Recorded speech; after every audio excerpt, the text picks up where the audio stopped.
Queridos seguidores do Diario Tamega, moi boas. Estamos aquí no número 3 da Rúa Maior. Como poden comprobar, temos a dous representantes dos tres que quedan da familia Pato, ao menos os Pato directos, non? E temos a dúas persoas que están ao seu carón que teñen moito que dicir de Enrique Gómez Pato, porque este ano non vai ser un ano calquera, é o ano do centenario do nacemento de Enrique Gómez Pato.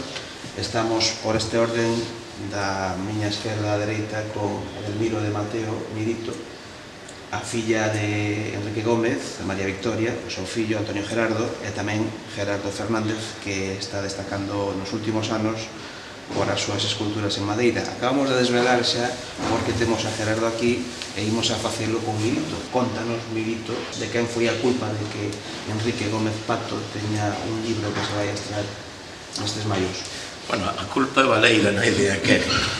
Pero a historia naceu pois un día que fun a visitar aí a Gerardo, ensinoume o gusto que lle fixo desinteresadamente a don Enrique Gómez Pato. Dice, tesme que axudar o día que se presente a facer algo, escribe algo. E a partir de aí, pois, xa me vencellei un pouquiño a decir, que fago? Un poema, unha canción. A primeira dúbida que quixen saltar foi se realmente Enrique Gómez Pato merecía un homenaxe. E fíxenme esa pregunta e descubrín a parte viva que ainda ten o ese Pato e Quimberín, as súas expresións, os seus mallos, a súa chispa, a súa inteligencia, a súa maneira de ver a vida, a súa maneira de levar Verín por o mundo adiante. E tiña tamén a esa capacidade de reírse, enseñou aquela sociedade triste, aquela sociedade dura, aquela sociedade que estaba pasando por unha posguerra de fame, frío e soidade e tristura, pois enseñounos a rir. Cumplín a primeiro pronóstico. Realmente sí que merece a pena rendirlle unha homenaxe, mantelo vivo. Falei cos familiares, con amigos, e bueno, fun artellando un opúsculo que yo pasei despois á familia para que lle deran o seu parabén, e ao final, pois, conxuntamente, pois, fixemos un libriño aí que, gracias ao Concello, verá a luz agora para a semana que ven. E como se chama ese libro? O libro titúlase O poeta esquecido. Eu da convivencia diaria lembro muchísimas cousas, tenho moitos recuerdos. Emociono-me É normal. ao falar dele, pero sí, era un gran pai, en primer lugar, unha gran persona. Sempre que o necesitou a xente, ele sempre estuvo. Estou aí, todo o que dixo Mirito, estou de acordo con ele. Nesa casa fartabas un de rir, entón, non? Bueno, a veces, verdad, hermano? A veces. Había de todo. A veces había de todo, porque era con nosotros era moi recto, pero sí, era, sí. Él sempre quitaba do malo, sempre quitaba algo bo. Coincidides, Antonio, por exemplo, ese home merece, e non porque sea o voso pai, sino por toda a súa trayectoria polifacética, merece un recoñecemento excepcional por parte deste povo. Pois sí, é que merece.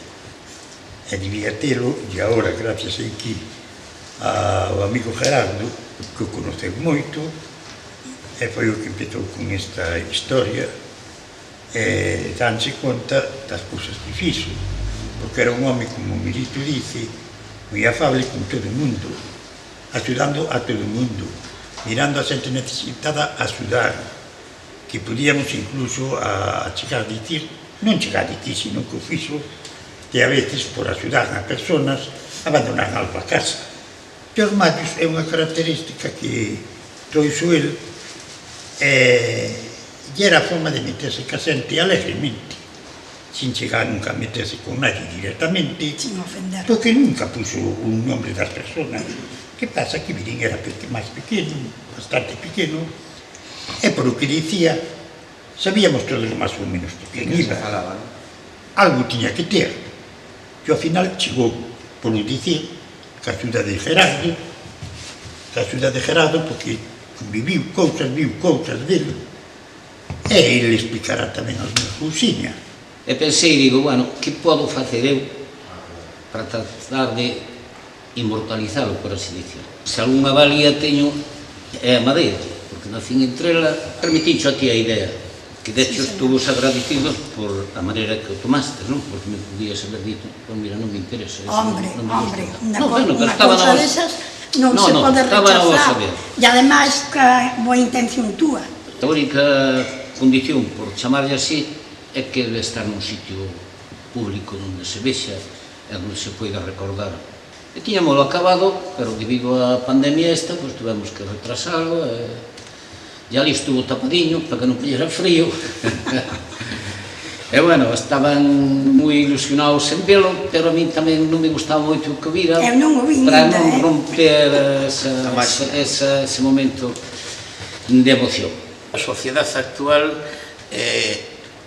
a carencia máis grande que ten é a do humor.